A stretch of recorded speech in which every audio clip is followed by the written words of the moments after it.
సభాకల్పతరుం వందే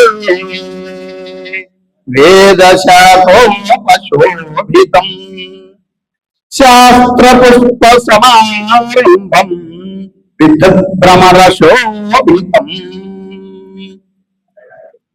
ఇక మన జంగమ మహేశ్వర చైతన్య సదస్సు దీని యొక్క ముఖ్య ఉద్దేశం, మనలో చైతన్యం కావాలి. ఎందుకు చైతన్యం కావాలి అంటే మనలో చైతన్యం లేదా? చెప్పండి, మనలో చైతన్యం ఉందా లేదా? ఉంది. అదే కొద్దిగా ఉంది, ఎక్కువగా లేదు. అందుకోసమే ఈ చైతన్య సదస్సు పెట్టాల్సి వచ్చింది. అంటే మనం ఉన్నదాన్ని నిద్ర లేపుతున్నాం ఈ చైతన్య సదస్సు ద్వారా. కాబట్టి ఇలాంటి చైతన్య సదస్సును ప్రతి పట్టణంలో కూడా నిర్వహించి అక్కడ ఉన్నటువంటి వారిని అందరినీ కూడా చైతన్యపరచాలన్నది మా యొక్క ముఖ్య ఉద్దేశం. మరి ఈ చైతన్య సదస్సులో మనం ఎన్నో మాట్లాడుతుంటాం, కానీ అవన్నీ కూడా మనం మాట్లాడుకోవచ్చు. కానీ ముఖ్యంగా ఈ స్టేజ్ మీద ఏదైతే మనం ప్రజెంట్ చేయాలనో దాన్ని ప్రజెంట్ చేస్తే ఇక్కడ ఉన్నటువంటి మన జంగమ కార్పొరేషన్ చైర్మన్ గారు, లింగాద్రి కార్పొరేషన్ చైర్మన్ గారికి దృష్టిలో మనం వారి యొక్క చెవిలో వేయగలిగితే 100 వేస్తే అందులో ఒక్కటి సక్సెస్ అయినా మన జన్మ ధన్యం. కాబట్టి సార్, మీకు మా యొక్క జంగమ మహేశ్వర సంక్షేమ సంఘం ఆంధ్రప్రదేశ్ రాష్ట్ర సంఘం తరఫున మేము కొన్ని సూచనలు తెలియజేస్తున్నాం. వాటిని మీరు మాకు నెరవేర్చాలని చెప్పేసి మనస్ఫూర్తిగా కోరుతున్నాం.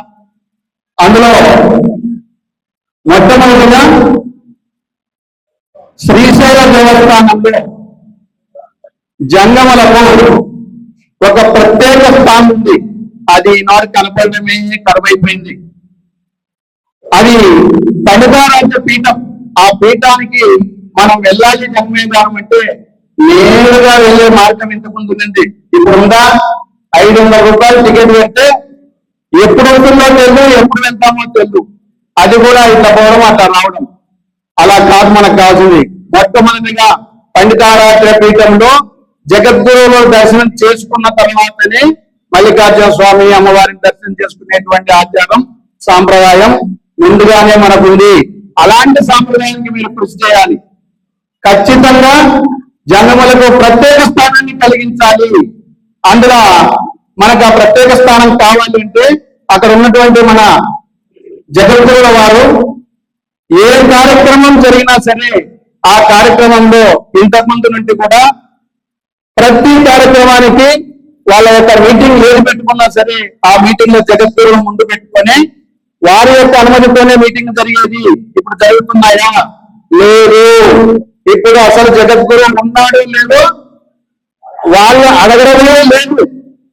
ఉంటే వాళ్ళ దృష్టిలో అడుగుతారు, అయ్యా స్వామి మీరు గురువు గారు ఈరోజు మనం మీటింగ్ పెట్టుకుంటున్నాం, దేవస్థానంలో జరిగేటువంటి కార్యక్రమాలపైన చర్చించుకుంటున్నాం, మీరు ఖచ్చితంగా రావాలని మొట్టమొదటి ఆహ్వానం జగద్గురువు పంపించాలి. అలా ఇప్పుడు పంపుతున్నారా? పంపడం లేదు. అలాంటి ఆ ప్రయత్నం మీరు చేయాలని చెప్పి మీకు మనస్ఫూర్తిగా నిర్ణయిస్తున్నాం. మరి అలాగే మన జగద్గురు ఎవరైతే ఉంటారో ఆ స్థానంలో వెనక ఎలాంటి ఉత్సవం జరుగుతున్నా సరే వీరశైవ సాంప్రదాయమే ప్రధానమైనది అక్కడ. కానీ ఇప్పుడు అలా జరుగుతున్నటువంటి అన్యాయం అరాచకం ఏమిటి తెలుసా? 2 కమిటీలో జంగమ మహేశ్వర అర్చకులు ఉంటే 4-5 మంది అక్కడ శైవ బ్రాహ్మణులు వెళ్తున్నారు. కానీ అది జంగములది కాదా? వాళ్ళది వీరశైవ సాంప్రదాయానికి సంబంధించింది కాదా? మరి అలాగా చేసుకుంటూ వచ్చి అక్కడ వీరశైవ సాంప్రదాయం ఎప్పుడో ఒకప్పుడు ఉండింది అనే దారికి వస్తుంది. కాబట్టి అలాంటి దానికి అవకాశం లేకుండా ప్రతి కార్యక్రమం వీరశైవ జగద్గురువు ముందు జరగాలి. వారు ముందు నడుస్తుంటే వెనక పల్లకి సేవ గాని మరి ఏ వాహన సేవ గాని ఏదైనా సరే వారి జగద్గురువు సమక్షంలో జగద్గురువు ముందు జరిగేటట్టుగా మనకు అవకాశాన్ని కల్పించాలి. దాన్ని అవకాశం కల్పించమని కొత్తగా అడగడం లేదు, అది పాతదాన్ని పునరుద్ధరించాలి. కాబట్టి అలాగే మన జగద్గురు సత్రానికి ఆ యొక్క పీఠానికి ఎడమవైపున ఉన్నటువంటి మనం వెళ్తా ఉంటే మన యొక్క జగద్గురు పీఠం కనబడుతుంది. ఆ పీఠానికి మండపానికి మధ్యలో మల్లికార్జున స్వామి ఒక సమాధి ఉంది, జీవ సమాధి. ఆ సమాధిపై జగద్గురుల వారు మన ఈవో గారికి లెటర్ రాశాడు. ఏమని? అయ్యా దీనికి ఫైబర్ మండపం ఇవ్వండి, దీంట్లోన అంత చాలా శిథిలావస్థ చేరుకుంటుంది అని లెటర్ రాస్తే ఒక ఇద్దరు జంగములు చూసి చూడకుండా సంతకం పెట్టారు అర్చకులు, ప్రధాన అర్చకులు. అలాగే ముగ్గురు నలుగురు శైవ బ్రాహ్మణులు, అమ్మవారి గురి పూజారులు ఆ యొక్క మ్యాటర్ అంతా ప్రిపేర్ చేయించి కావాలని చెప్పేసి వాళ్ళతో సంతకం పెట్టించి దీనికి అవసరం లేదు అని వాళ్ళు ఆ యొక్క ఈవో చేత రిజెక్ట్ చేయించారు. ఏమిటి కారణం అంటే ఇది సమాధికి 3 రోజులంటే ఎముకలు ముక్కలైపోతాయి, 4 రోజులంటే తోలు తిత్తిలో కలిసిపోతుంది, మట్టిలో కలిసిపోతుంది, ఏవో చిన్న చిన్న కారణాలు. అది సాధారణ వ్యక్తికి. కానీ ఒక జగద్గురు పీఠంలో జగద్గురుకు అలా జరగడానికి లేదు. జగద్గురు పీఠంలో జగద్గురు యొక్క సమాధి ఉంది అంటే ఎన్ని తరాలైనా ఎన్ని యుగాలైనా అక్కడ మన జగద్గురువు మన దృష్టిలో జీవించి ఉన్నాడు, జీవ సమాధిలో ఉన్నాడు. అలాంటి వాటికి ఇలాంటి ఉపమానాలు చెప్పి తప్పించుకోవడం తప్పు. కాబట్టి దానికి ఫైబర్ మండపం కాదు, ఏకంగా రాతి మండపాన్ని నిర్మించాలి. దానికి మేము కూడా మన సంఘం, మన హేసిన సంక్షేమ సంఘం, మేము ఎంతో ఉంటాం. మీరు మాకు సహకరించి ఆ యొక్క జగద్గురు జంగమ సత్రం పక్కన ఉన్నటువంటి జంగమయ్య ఆ యొక్క ఆ మతానికి ఉన్నటువంటి పక్కనే ఉన్నటువంటి సమాధికి ఖచ్చితంగా శిలామండపం, రాతి మండపం కట్టించాలి. ఆ జగద్గురు స్థానం ఏమిటి? శివుని కంటే గొప్పనైనటువంటిది. ఎందుకు అలా చెప్పాల్సి వచ్చిందంటే కొంతమంది తెలిసి ఉండకపోవచ్చు. మన పేర్లలో స్త్రీ అని రాసుకుంటాం. ఒక స్త్రీ అంటే మామూలు గౌరవాత్మైన మనిషి. 2 స్త్రీలు రాసుకుంటాం అంటే ఒక ఆ గౌరవానికంటే ఇంకా గౌరవం కలసినటువంటి మనిషి. 3 స్త్రీలు రాసుకుంటాం.